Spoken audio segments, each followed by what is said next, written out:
జీవితం కోసం మనుషులు కుక్కల నుంచి నేర్చుకోవాల్సిన లక్షణాలు ఇవే. ఆచార్య చాణక్యుడు ఒక సామాన్య బాలుడిని సామ్రాజ్య అధిపతిగా మార్చి మౌర్య రాజ్యాన్ని స్థాపించిన రాజనీతి కోవిదుడు. తక్షశిల విశ్వవిద్యాలయంలో అధ్యాపకుడు నుంచి మౌర్య చక్రవర్తి చంద్రగుప్తుని ఆస్థానంలో ప్రధానమంత్రిగా కొలువుతీరారు. విష్ణు శర్మ నుంచి కౌటిల్యుడు, విష్ణుగుప్తుడు అనే పేర్లతో కూడా చాణక్యుడిని పిలుస్తారు. ఈరోజు చాణక్యుడి నీతి శాస్త్రంలో మానవుడికి సంబంధించిన అనేక విషయాలను తెలియజేశాడు. అందులో మనుషులు, జంతువులు, పక్షుల నుంచి కూడా రకరకాల విషయాలను తెలుసుకోవచ్చు అని పేర్కొన్నాడు. మనిషి కుక్క నుంచి ఈ విషయాలను నేర్చుకోవడం వలన మెరుగైన జీవితం గడుపుతాడని చాణక్యుడు పేర్కొన్నాడు. కొన్ని రకాల జంతువులను మానవులు ఇష్టంగా పెంచుకుంటారు. ఇలాంటి జంతువుల్లో అత్యంత విశ్వాసం ఉన్న జంతువు కుక్క. తమ సొంత ఇంటి పిల్లల కుక్క పిల్లల్ని పెంచుకుంటారు. కుక్కలను తమ యజమానుల పట్ల విశ్వాసం ఎక్కువగా ఉంటుంది.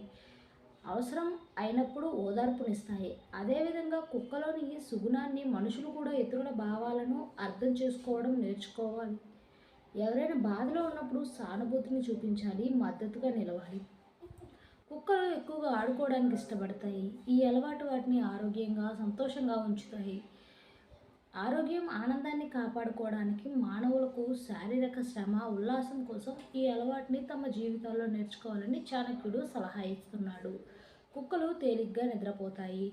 ఏదైనా అసాధారణ శబ్దం లేదా కదలిక కనిపించినా వెంటనే అప్రమత్తంగా ఉంటాయి. అదేవిధంగా మానవులు కూడా అప్రమత్తంగా ఉండాలి.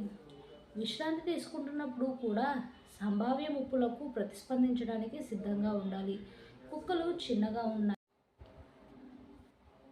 చిన్నగా ఉంటాయి. బలం లేకున్నా తమ యజమానులకు అవసరమైనప్పుడు రక్షించే సమయంలో ప్రాణాలను లెక్క చేయకుండా పోరాడతాయి.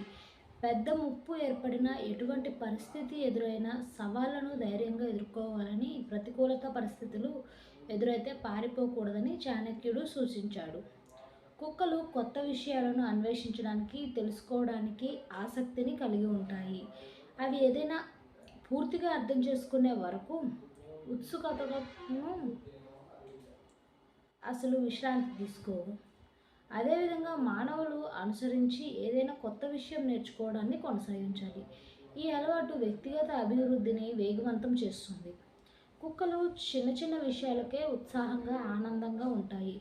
అది కొత్త వ్యక్తులను కలవడం లేదా కొత్త వాటితో ఆడుకోవడం కావచ్చు. మానవులు కూడా సమస్యల గురించి నిరంతరం చింతించడం కంటే జీవితంలోని చిన్న చిన్న క్షణాలను ఆస్వాదించడంపై దృష్టి పెట్టాలి. కుక్కలు వాటి యజమానులకు చాలా విశ్వాసపాత్రంగా ఉంటాయి.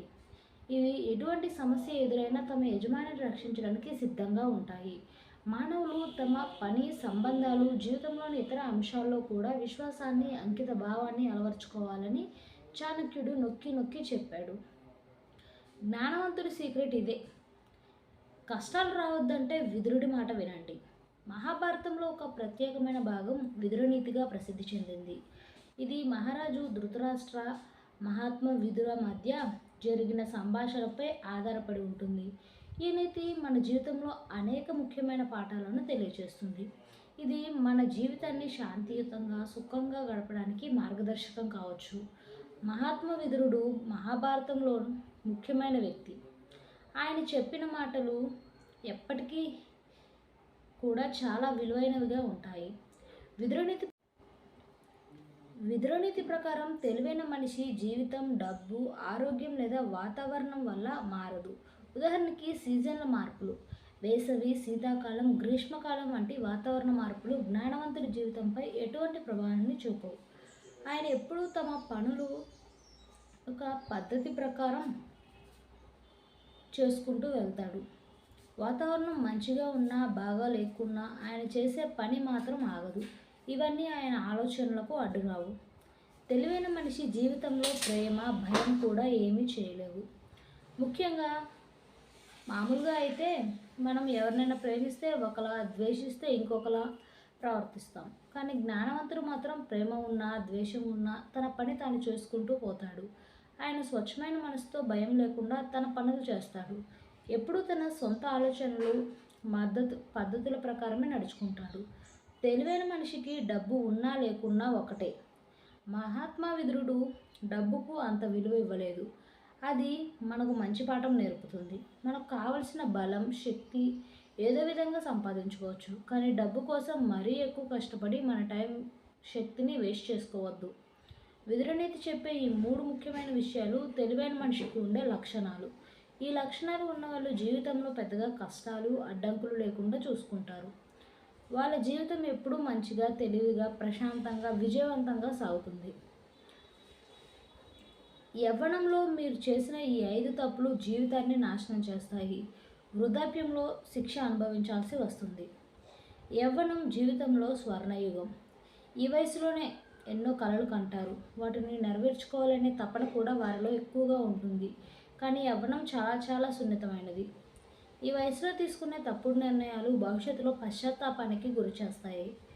యవ్వనంలో యవ్వనంలో ఉన్నప్పుడే చాలాసార్లు ఉద్వేగానికి లోనవుతూ కొన్ని తప్పులు చేస్తుంటారు యువతులు.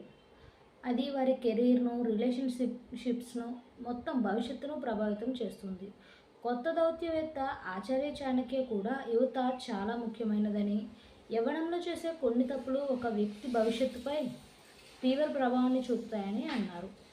ఆచార్య చాణక్యుడి ప్రకారం యవ్వనంలో ఏ ఏ పొరపాట్లకు దూరంగా ఉండాలో తెలుసుకోండి. సమయాన్ని వృధా చేయకండి. వయసులో ఉన్నప్పుడే భవిష్యత్తును అందంగా నిర్మించుకోవాలి.